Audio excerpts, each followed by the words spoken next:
सृष्टि का प्रारंभ था। ब्रह्मांड मानो किसी अदृश्य सुर से संचालित हो रहा था।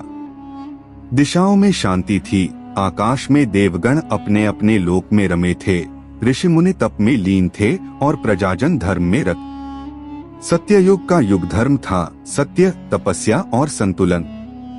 किंतु सत्ययुग भी अहंकार से अछूता नहीं रहा। जैसे स्वच्छ जल में कभी कभी एक छोटा सा बिंदु गिरकर हलचल पैदा कर देता है, वैसे ही एक बीज, अहंकार का बीज, धीरे धीरे अंकुरित होने लगा। यह बीज ब्रह्मा जी के मन में पनपा। ब्रह्मा सृष्टि के निर्माता, उनके 5 मुखों से वेदों की वाणी बहती थी। उनके ध्यान से लोक उत्पन्न होते थे। वे जानते थे कि समस्त प्राणियों का प्रारंभ उन्हीं से है। धीरे धीरे यह ज्ञान गर्व में बदल गया। गर्व बढ़ते बढ़ते अहंकार बन गया। एक दिन देवताओं और ऋषियों की विशाल सभा लगी।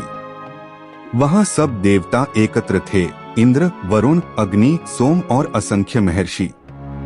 उस सभा में ब्रह्मा जी ने गर्व से कहा, हे देवगण, यह मत भूलो कि समस्त जगत का मूल मैं हूँ। मैं सृष्टि का जन्मदाता हूँ। इसलिए सबसे पहले पूजा और आराधना मेरी ही होनी चाहिए। विष्णु और शिव उसके बाद पूजे जाएं। यह सुनकर सभा में सन्नाटा छा गया।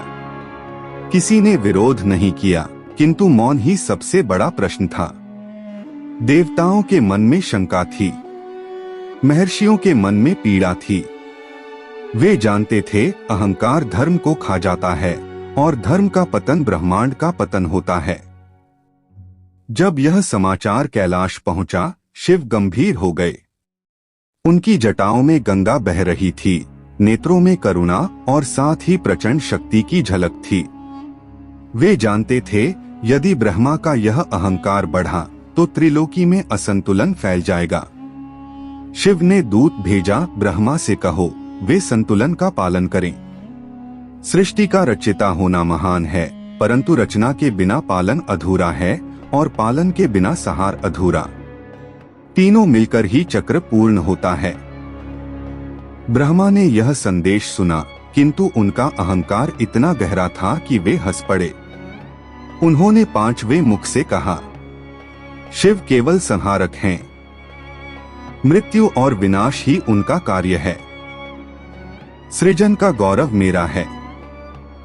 श्रेष्ठता का अधिकार भी मेरा ही है। शिव चाहे जितना कहें, परंतु पूजन का प्रथम अधिकारी मैं हूं। उनके इस वचन से दिशाएं कांप उठीं। यह अपमान सहना सरल नहीं था। शिव के नेत्रों से अग्निसी ज्वाला फूटी। उनका मस्तक झुका और फिर उठा, मानो प्रलय का संकल्प हो गया हो।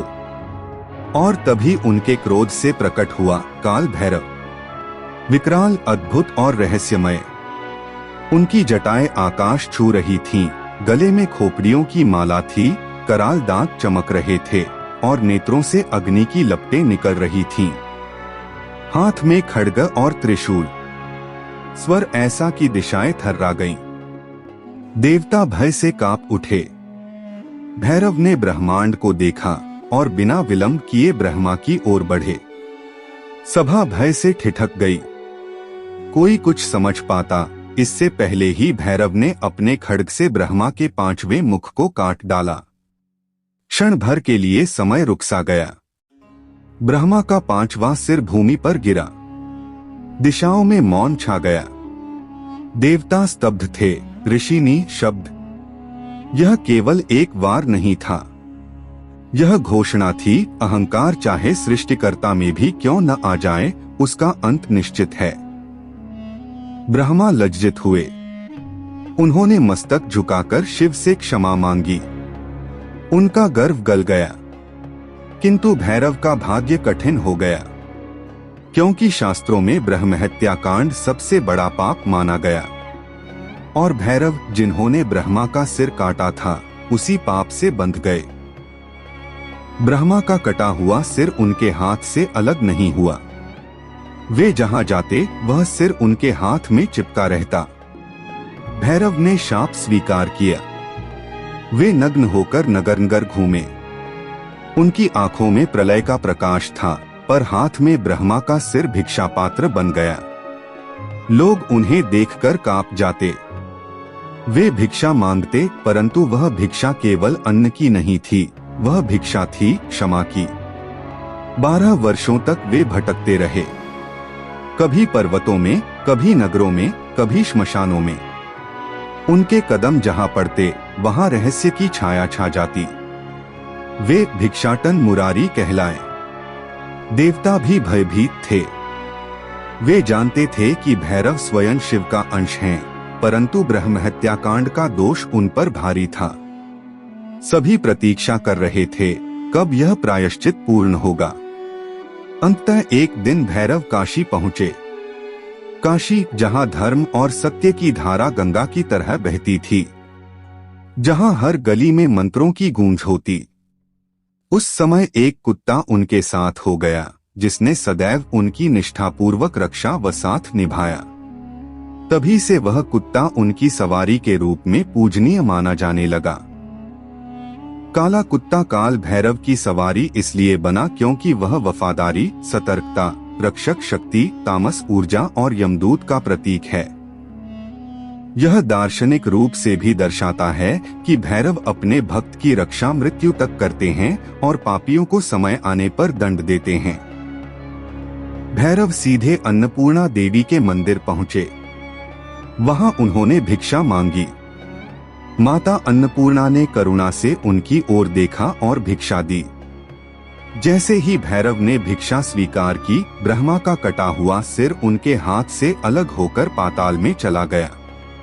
क्षण भर में भैरव पाप मुक्त हो गए। उनके नेत्रों में अब शांति का प्रकाश था।